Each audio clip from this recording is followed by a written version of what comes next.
Welcome to Steelers Wrap Up. Hello and welcome to the bye-week edition of Steelers Wrap Up here on KDKA+. I'm Rich Walsh. 1 week ago tonight, the Steelers season seemed to be heading downhill. But after a thrilling comeback win over Baltimore on Sunday, they're actually looking pretty good in the AFC North. Here's a comprehensive look at the huge win via Steelers TV's Sights and Sounds. Baltimore found themselves in their third AFC North contest in 4 weeks. In the previous two, they had the lead by the midway point of the first quarter and never looked back, a trend the Ravens hoped would continue.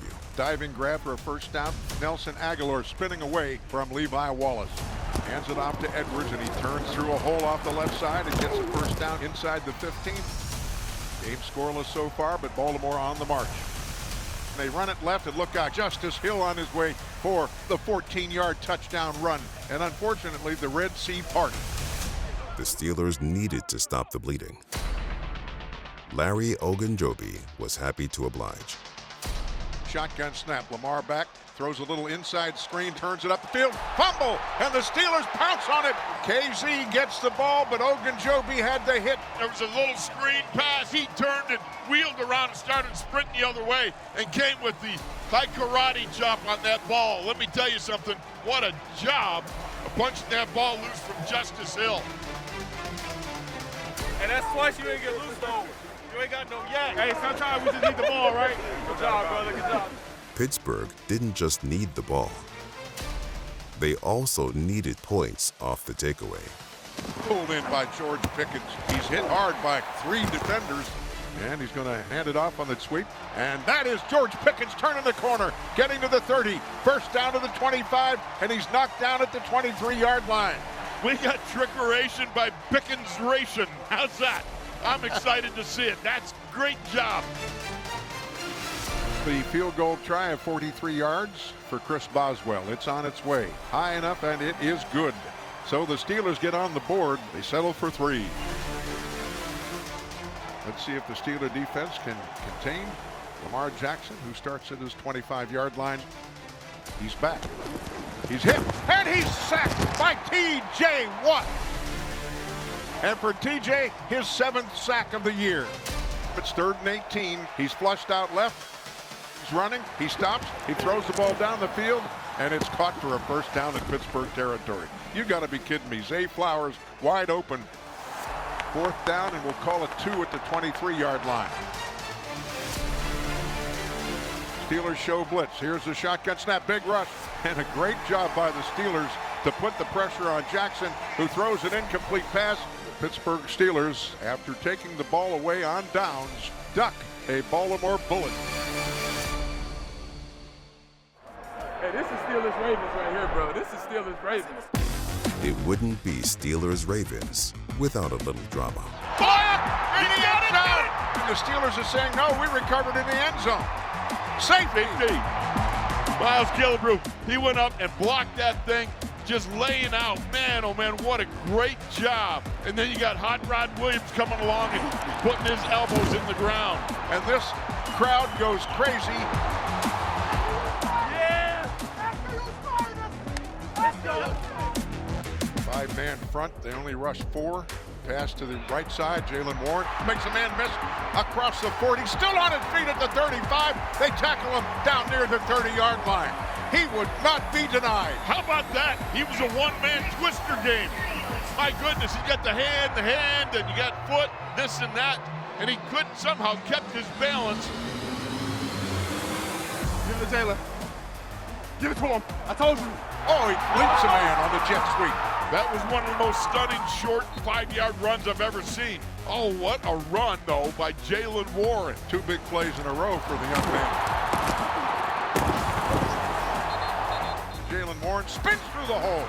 On his feet at the 15, 10, 5, first and goal. A one-man wrecking crew is Jalen Warren. Great googly movie. That was just an awesome run.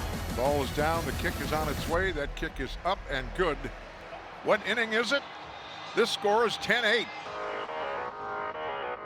Pittsburgh capitalized on their special teams gift. Baltimore was hoping to receive one of their own.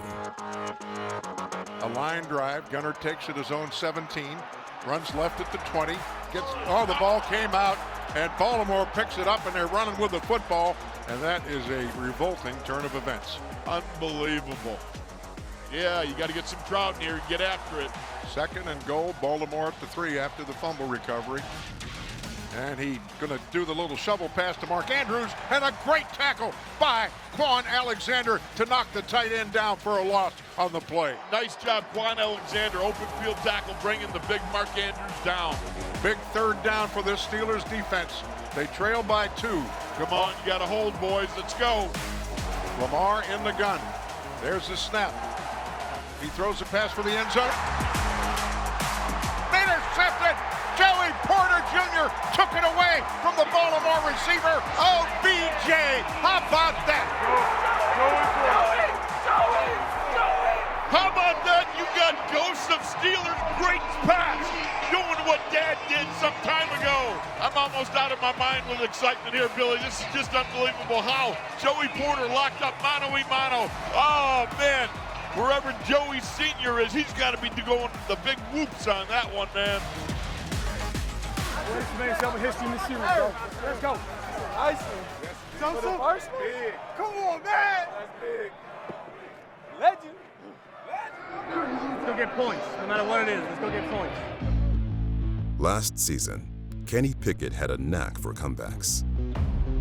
The trait seems to flourish against purple and black.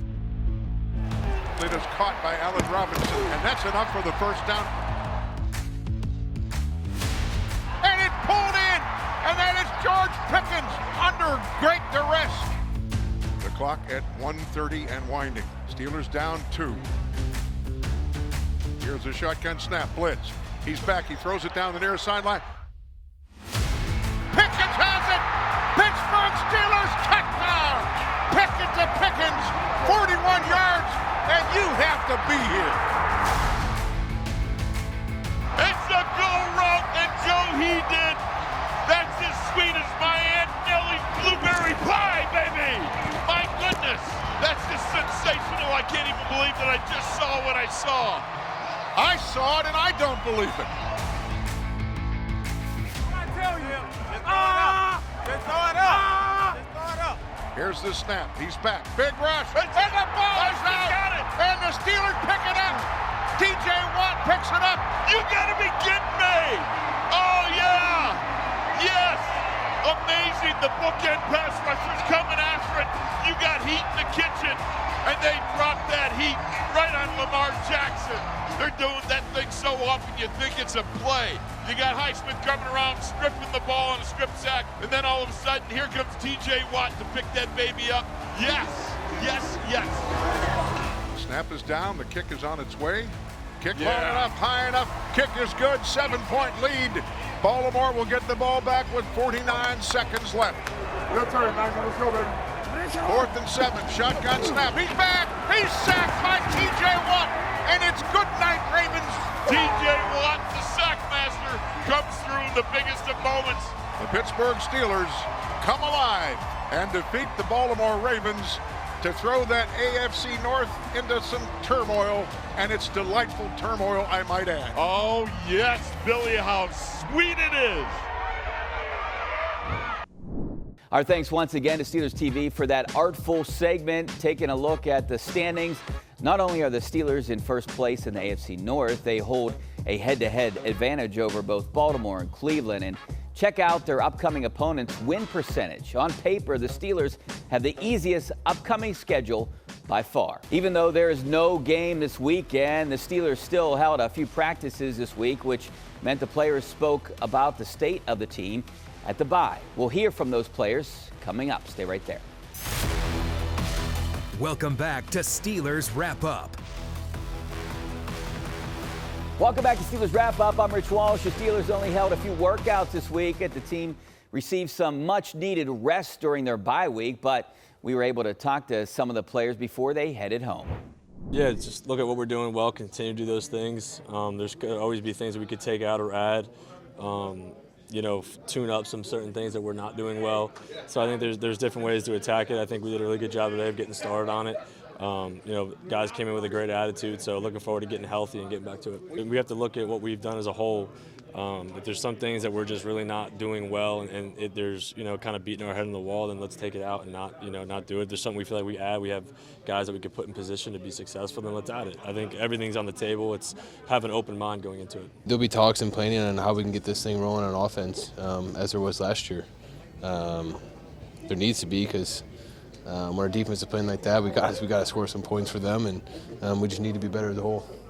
Like I said, when you can be 3-2 and first in your division and not have played your best ball in any of these 5 games really, it's pretty impressive. But the road is going to get narrower as the season goes on, and we're going to have to get better. Honestly, like every time I think about it, it's get back to the basics. Don't let you get through a season, you start focusing more and more on game plan and game-specific things, and you're not really focused on the what's my technique looking like, what's my footwork looking like.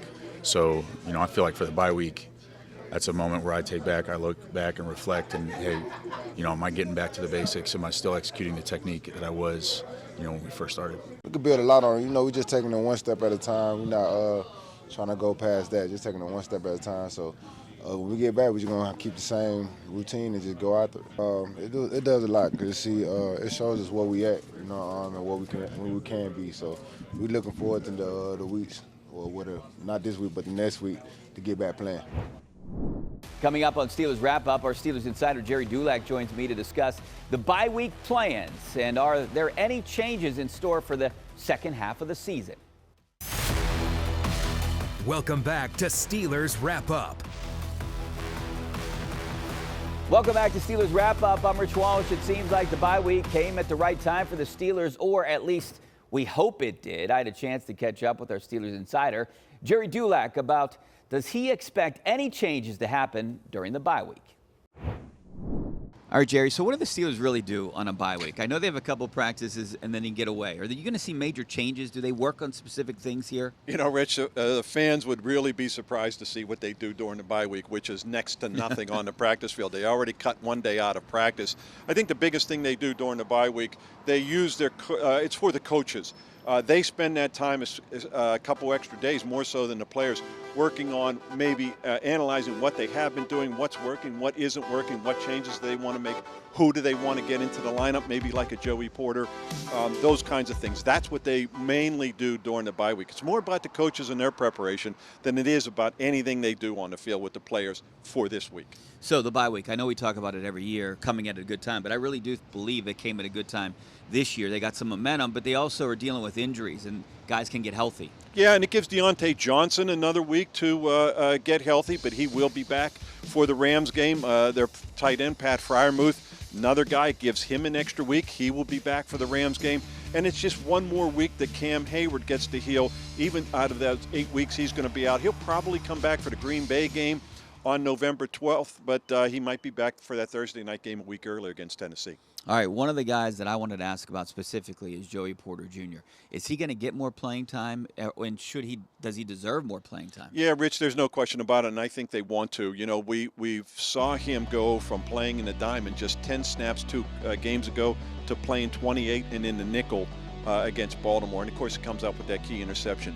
They just want to make sure he's ready when they put him into the lineup, and I think you will see him get more playing time, and of course I think he should. You put him on the edge on the outside, and you're able to move Patrick Peterson, use him inside more the way they originally intended when they signed him, and I think that's a move you're going to see be made very, very soon.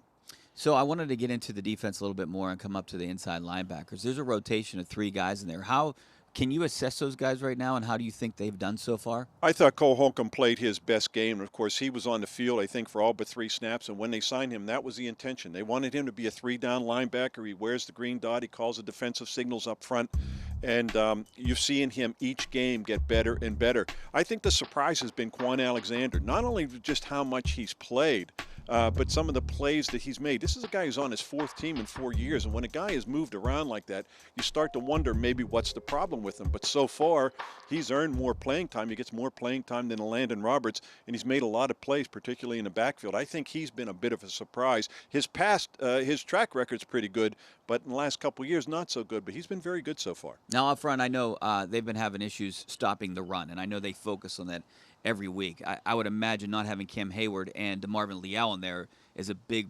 reason why. Yeah, there's no question. And I think, Rich, one of the disappointments has been Isaiah Loudermilk. They really were hoping that he would take a big step here in his 3rd year, and his playing time has just slowly decreased. I think he played only 9 snaps the other day. In the previous 2 games, he played a combined 22, and he plays that position. You know, where Braden Fehoko, who was active for the game on Sunday, never played a snap, but that's because they have 2 thick guys in the middle, Montravius Adams and the rookie Keanu Benton. But they need a player like Isaiah Loudermilk, and that's where Armon Watts has stepped in and played a lot.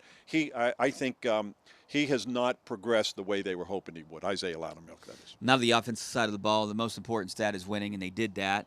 They got some momentum coming into the bye week, but the offense still hasn't looked good. I mean, when you break it down, there's still some major issues offensively. Yeah, there's no question, Rich. 4 of the last 5 games, they've only scored 1 touchdown. You go back to last season, 4 of the last 6 games in which Kenny Pickett started, only 1 touchdown. I mean, that's a recurring pattern, obviously. And so the offense has struggled. That victory masked it the other day. Kenny Pickett's been very good in the 4th quarter when he's had to be, and he showed that again the other day. But what we're seeing for the first 3 quarters has been obviously not very good, not very acceptable, and that's why the fans are upset. All right, thanks a lot, Jerry. Here's a look at the Steelers' schedule for the rest of the season. They head out west to take on the Rams after the bye, and then it's 3 straight home games against the Titans, Jaguars, and Packers before heading back on the road for 2 key AFC North games against the Browns and Bengals. After that, it's 2 more home games versus Arizona and New England before a road trip to Indy. They'll host the Bengals at 4:30, then finish the season with back-to-back road trips to Seattle and Baltimore. Coming up, we'll be hitting the red carpet during the Rock Steelers style fashion show. Stick around. Welcome back to Steelers Wrap Up. Welcome back to Steelers Wrap Up. Just 2 days before the Steelers clipped the wings of the Ravens. They strutted their stuff on the red carpet at the Rock Steelers style fashion show. Here's Missy Matthews with a behind-the-scenes look. Hi, everybody, and welcome to Stage AE. It may be Friday in Pittsburgh, but it is game day for the Pittsburgh Steelers here at Rock Steelers Style. The theme this year is Here We Go, and game day, of course. And all of the funds from tonight's fundraiser goes to the UPMC Sports Medicine Concussion Center, Cancer Bridges, and the Chuck Dole Foundation. Let's show you all the fun.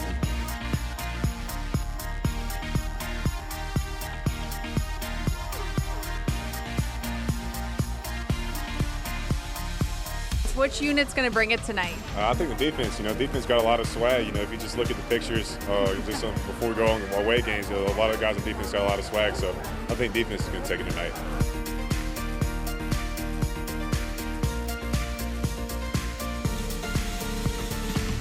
Greta, game day is the theme, which is super fun. How did you guys come up with that?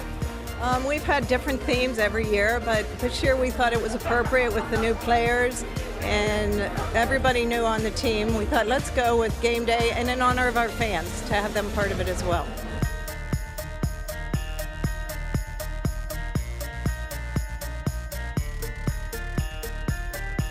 The support that we get leads to so many advances in terms of our research and ultimately improving patient care and getting kids back to the sports they love. We've learned so many new things about concussion and how to treat it effectively, and a lot of those advances are made because of the support of this event. All the different things we do with cancer, with breast cancer awareness, with the Quote for the Cure, it's just part of our DNA. So I feel that by aligning us, Neighborhood Ford Store, with the Pittsburgh Steelers, it gives us like a boost that we're able to give back to the community.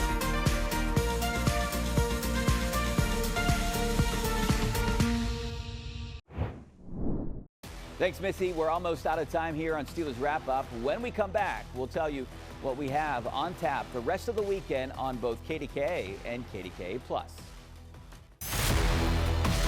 Welcome back to Steelers Wrap Up.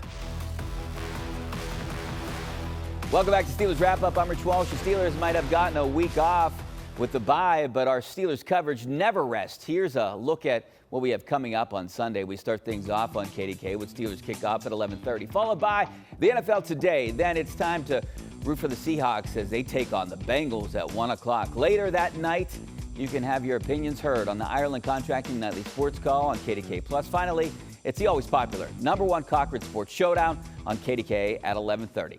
That's all the time we have for you tonight. Thanks for watching. I'm Rich Walsh. Have a great night and weekend, and I'll see you next week for another edition of Steelers Wrap Up.